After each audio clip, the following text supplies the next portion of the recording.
और आपके हुक्म के मुताबिक नाइल, मुस्कान और सनम जहां को हवेली में छोड़ आए। ये आपने बहुत अच्छा किया बजाज साहब। आपके सामने दम किया हुआ पानी रखा है, इसमें से एक एक घूंट सब पी लें।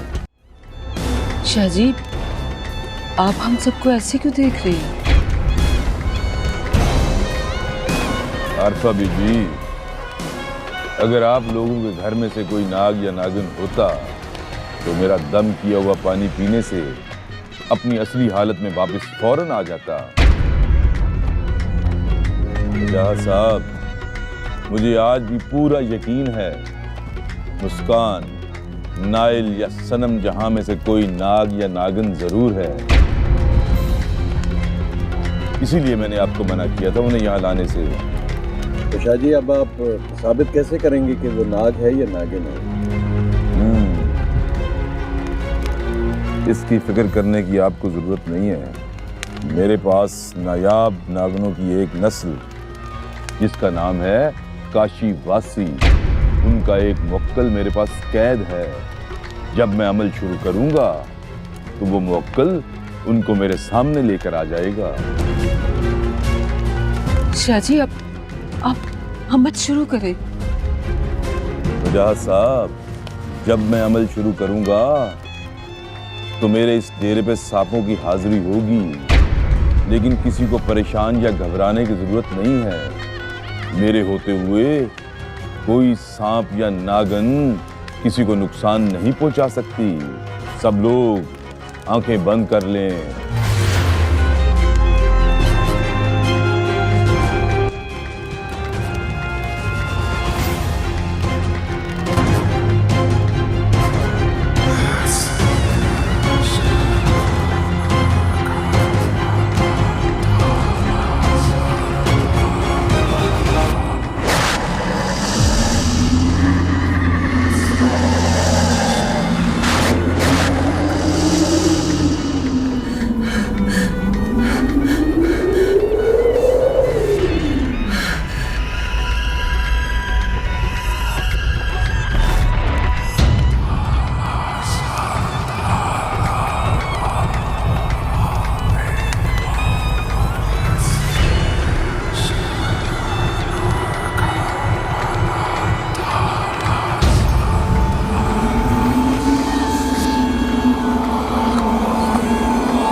नहीं नहीं, ये कैसे हो सकता है? मेरा इल्म गलत नहीं हो सकता।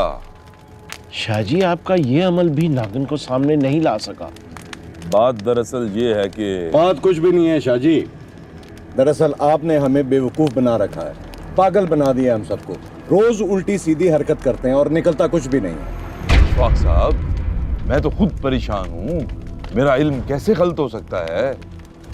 इशफाक, हवेली में नागिन तो है और ये बात हम सब जानते हैं। बस कर दो आरफा, छोड़ दो इन फजूल बातों को, वरना पागल हो जाओगी तुम।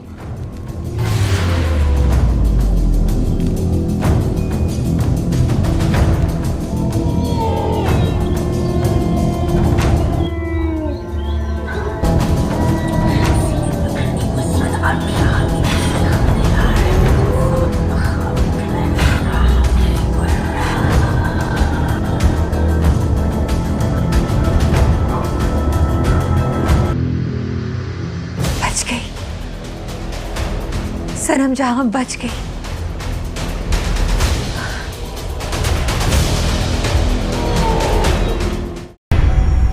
नागिन? हाँ, मैं एक नागिन हूं और तुम्हारे जिस्म से जहर निकालकर मैंने ही तुम्हें बचाया है। डरो मत, मैं तुम्हें कुछ नहीं कहूंगी। मगर तुमने मुझे क्यों बचाया? क्योंकि तुम्हें मेरा एक काम करना है। कौन सा काम? तुम्हें रयान के सामने जाकर ये बताना है कि मुस्कान पाक दामन है और ये सारी चाल आरफा ने चली थी। मगर तुम मुस्कान की इतनी साइड क्यों ले रही हो? सवाल मत करो। जो कुछ मैंने तुम्हें कहा तुम वो करोगे या नहीं? मैं करूंगा, जो तुम कहोगी मैं करूंगा। शाबाश, जब तक मेरा कहना मानोगे तब तक तुम जिंदा हो, और अगर तुमने मेरा काम करने से इनकार किया तो मैं तुम्हें जान से मार दूंगी। मैं जीना चाहता हूँ, मैं हर बात मानूंगा तुम्हारी। तो ठीक है, कल हवेली आओ और रयान के सामने मुस्कान की पाकदामिनी साबित करो। दिमाग खराब हो गया तुम्हारा? क्या बकवास करे चले जा रही हो तुम? चलो चलो, मेरे साथ बात करनी है तुमसे, चलो। हाँ? अगर तुमने मुस्कान की बेगुनाही रायान के सामने साबित कर दी तो उन दोनों के दरमियान फिर मोहब्बत पैदा हो जाएगी। फिर तुम रायान को कैसे मार सकोगी? मुस्कान ने 2 बार मेरी जान बचाई है, मैं उसका एहसान उतारना चाहती हूँ। और रही बात रयान की, उसे मैं खुद मार दूंगी। मैंने तरीका सोच रखा है। मगर मुस्कान की बेगुनाही तुम क्यों साबित करोगी? मुझसे मुस्कान के दुख देखे नहीं जाते। आरफा दिन रात उस पर जुल्म करती है, रयान उसको अजियत पहुंचाता है। मैं उसकी खुशियों से वापस दिलाना चाहती हूँ। नागिन अपनी औकात पर उतर आई है। अगर अब मैंने इसकी बात ना मानी तो कहीं ये मेरे हाथों से ना निकल जाए। सनम जहां के हाथों से निकलने का मतलब है कि खजाना हाथ से निकल गया है। क्या सोच रही हो? मैं ये सोच रही हूँ कि तुम बिल्कुल ठीक कह रही हो। आओ मेरे साथ।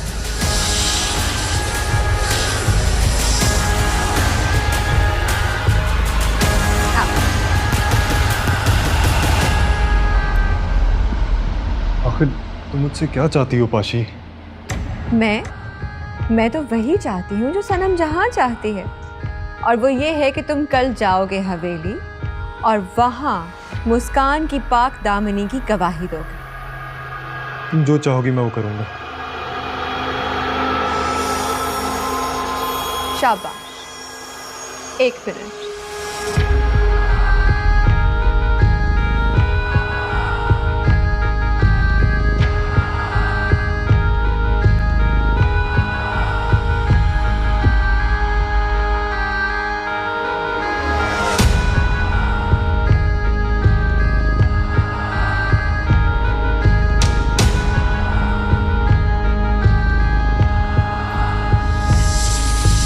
घबराओ नहीं। हाथ बढ़ाना। क्यों? अरे कुछ नहीं होगा, हाथ बढ़ाओ।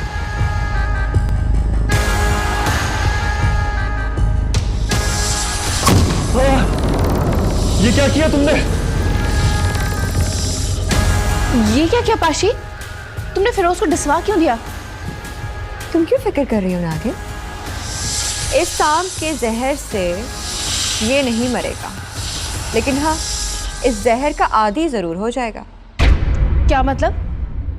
मतलब ये कि फिरोज को महीने में 2 बार हमारे डेरे पर आना होगा और इस सांप से डसवाना होगा, क्योंकि इस नस्ल का सांप सिर्फ पाशी के पास है।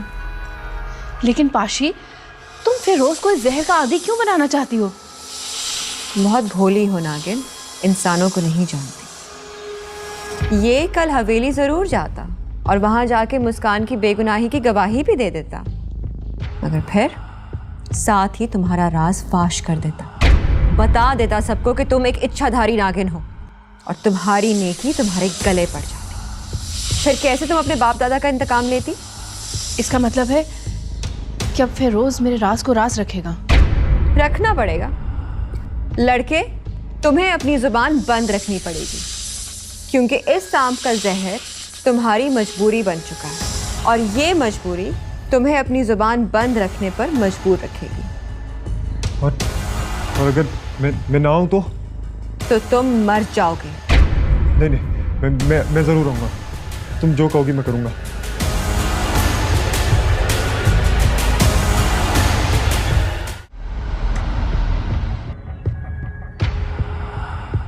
ये सब कुछ करने पे मुझे आरफा आंटी ने ही मजबूर किया था। आरफा आंटी की वजह से ही रायान और मुस्कान के दरमियान गलतफहमी पैदा हुई। झूठ बोल रहा है, बकवास कर रहा है ये। एक मिनट आरफा, लड़के तुम सच कह रहे हो, हम कैसे मान लें?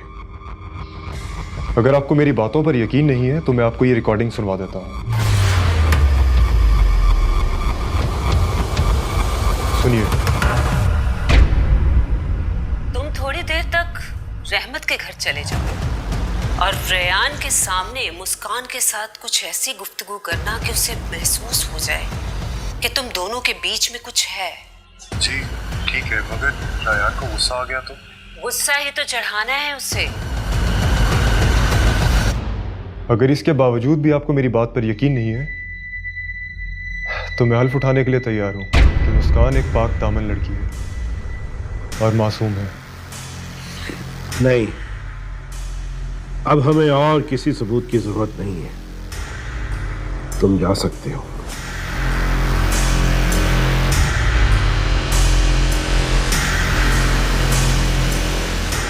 अरफा, ये तुमने कैसी हरकत की है? नहीं, बेटे से उसकी मोहब्बत छीन ली तुमने। अम्मी जान, मैं आपके साथ गुस्ताखी तो नहीं कर सकता, लेकिन आपने अच्छा नहीं किया। आरफा, तुम्हारे गुस्से ने तुम्हें अंधा कर दिया था। तुम्हारी वजह से मुस्कान को कितनी अजियत उठाना पड़ी। अम्मी जान, आपकी वजह से मुस्कान इस घर में मुलाजिमों की तरह काम करती रही, रोती रही, उफ तक नहीं किया इस बेचारी ने। मुस्कान, हमें माफ कर दो प्लीज। हाँ मुस्कान बेटा, आरफा ने तुम्हारे साथ जो भी किया उसके लिए हम तुमसे माफी मांगते हैं। मुझे किसी से कोई गिला नहीं।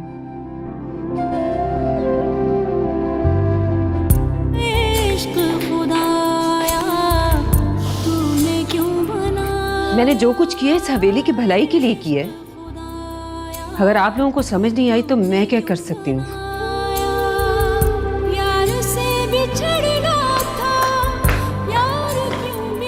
रायान, तुम्हें मुस्कान से माफी मांगनी चाहिए, उसकी दिलजोई करनी चाहिए। ठीक है ना आप?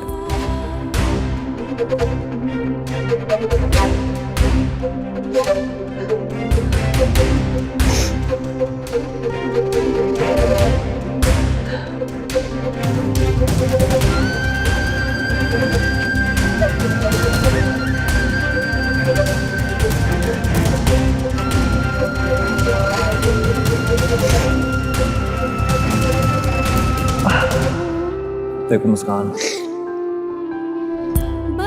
इंसान गलती का पुतला ही तो है, और मैं मानता हूँ मुझसे गलती हुई है। मैं तुमसे माफी मांगना चाह रहा था। हे रायान, कुछ मत कहो। मैं नहीं चाहती कि तुम मुझसे माफी मांगो। तो तुम रो क्यों रही हो? ये आंसू? ये तो खुशी के आंसू हैं। खुशी के आंसू? क्या मतलब है तुम्हारा? मैं खुश हूं कि मेरी बेगुनाही साबित हो गई। मुझे मेरा प्यार मिल गया, मुझे तुम मिल गए। और आयान, जब तुम मुझसे नाराज थे तो मेरा जी चाहता था मैं खुद को खत्म कर लूं। प्लीज मुस्कान, देखो जो होना था वो तो हो गया ना। मैं तुमसे वादा करता हूं, आइंदा के बाद हम दोनों के दरमियान कोई मिसअंडरस्टैंडिंग नहीं होगी, और मैं तुम्हें कभी भी शिकायत का मौका नहीं दूंगी। I swear। वादा? मक्खन। कैसी उलझन में तूने फंसाया इश्क। पाशी, पाशी, अब तो मुझे घर जाना था। मैंने मुस्कान की बेगुनाही भी साबित कर दी है पाशी। ठीक है, तू जा सकता है, लेकिन याद रखना सनम जहां एक इच्छाधारी नागिन है जो कभी भी किसी का भी रूप धार सकती। अगर तुमने किसी को ये बात बताने की कोशिश की तो तू उसी वक्त मर जाएगा। और एक और बात, हर महीने चांद की 15 तारीख और पहली तारीख को तुझे यहां हमारे डेरे पर आना होगा, वरना तेरी मौत हो जाएगी।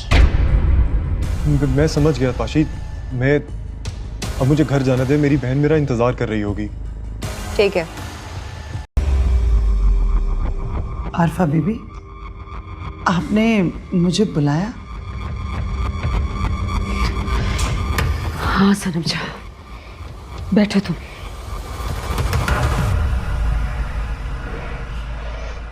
उस घटिया फिरोज की वजह से सब घर वालों के सामने मेरी बहुत जिल्लत हुई। सही कह रही हैं आरफा बीबी, सच मानिए जी आपकी वाकई बहुत बेइज्जती हुई। लेकिन ये तो चला गया था ना पाकिस्तान से, वापस किस तरह आ गया? वो आरफा बीबी, मैं तो खुद परेशान हूँ जी कि ये तो चला गया था, फिर वापस कैसे आ गया? देखो सनम जहां, मुस्कान की वजह से ये बहुत तस्लील हुई है। आप चाहती है? मैं चाहती हूँ कि तुम कुछ भी करके मुस्कान को इस हवेली से निकाल दो। देखो सनम जहां, तुम जितने पैसे कहोगी मैं तुम्हें दूंगी, लेकिन कुछ ऐसा प्लान करो कि रयान मुस्कान को छोड़ दे उसको।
अरे फिरोज, तुम आ गए।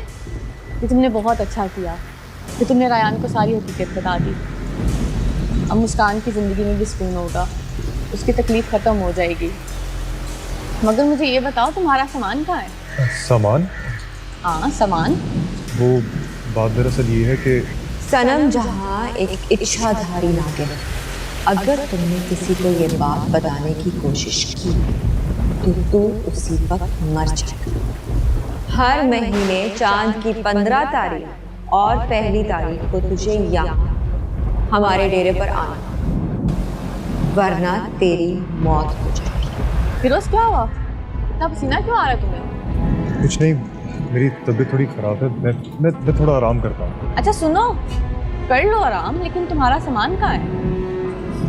तो बंदा, वो सामान मैंने जहाज़ पे लोड करवाया था और एयरपोर्ट पर आके पता चला कि वो किसी और जहाज़ पे चला गया है, तो वो 1 महीने तक आ जाएगा।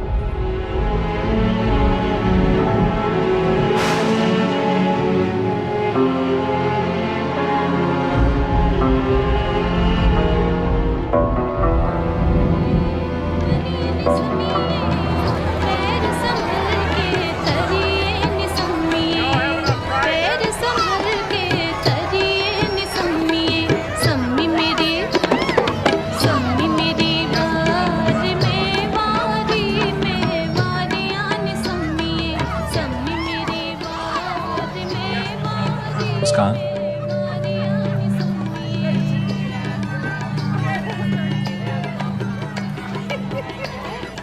क्या बात है? आज तो आपको ज्यादा खूबसूरत लग रही। इससे लगता है जैसे चांद जमीन पर उतर आया।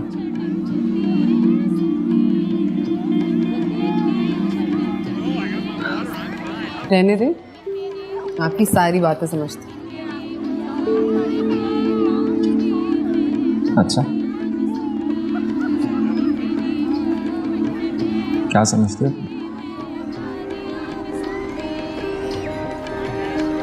मुझे तुमसे कुछ जरूरी बात करनी है। मुझे आपकी कोई बात नहीं सुन। कपड़े रेडी हैं, जल्दी तैयार हो और बाहर आ जाओ। ओके?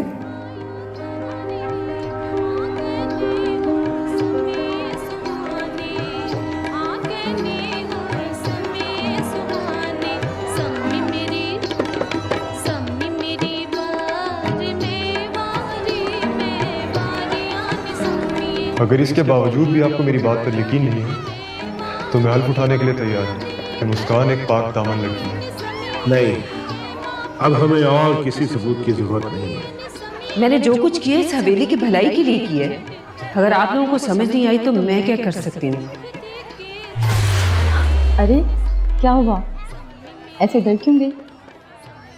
मैं इसी तरह अपने ध्यान में खड़ी थी, अचानक आपने हाथ रखा तो मैं डर गई। अब तो तुम खुश हो ना? रायान की खोई हुई मोहब्बत तुम्हें वापस मिल गई। हाँ, मैं बहुत खुश हूँ और ये सब आपकी दुआओं का। अरे नहीं, ये तुम्हारी मोहब्बत और खिदमत की वजह से हुआ है। अच्छा ये लो, अम्मी जान, सारिया, सनम जहाँ, जो भी औरतें तुम्हें मिलें, ये गजरे और हार सबको पहना देना, ठीक है?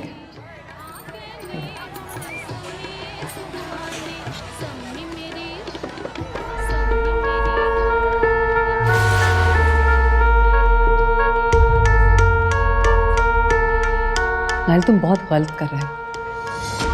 अभी भी वक्त है, बाज आ जाओ। मैं कौन सा इस हवेली में रहना चाहता हूँ? अगर तुम मेरे साथ अभी चलो तो। जनाब, कहाँ लेके जा रहे हैं मेरी बीवी को? मैं भाभी से कह रहा था बाहर लॉन में चल के देखें, कितना खूबसूरत अरेंजमेंट करवाया। हाँ ना, कहाँ जाओ देखो। नहीं रायान, मुझे ये गजरे अम्मी जान और सारिया को देना है। आप लोग चलो, मैं आती। ओके चल, मैं तेरे साथ चलता हूँ, देखते चल। और सुना, बस यार तैयारी चली।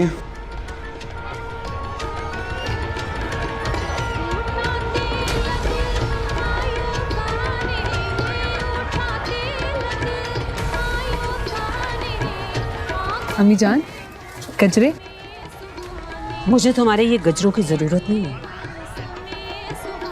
अम्मी जान, आप मेरी सास हैं। आप मेरे साथ चाहे जो मर्जी से लोग करें, मुझे आपकी खिदमत करनी है। मैं कोई माजूर अपाहिज नहीं हूँ जो तुम्हारी खिदमत की जरूरत पड़े मुझे। कान खोल के सुन ले लड़की, मैं तेरे इस झूठे प्यार के दिखावे में नहीं आने वाली। मगर अम्मी जान, मनहूस लड़की, मैं तुझे इस हवेली से निकाल के दम दूंगी, याद रखना तुम।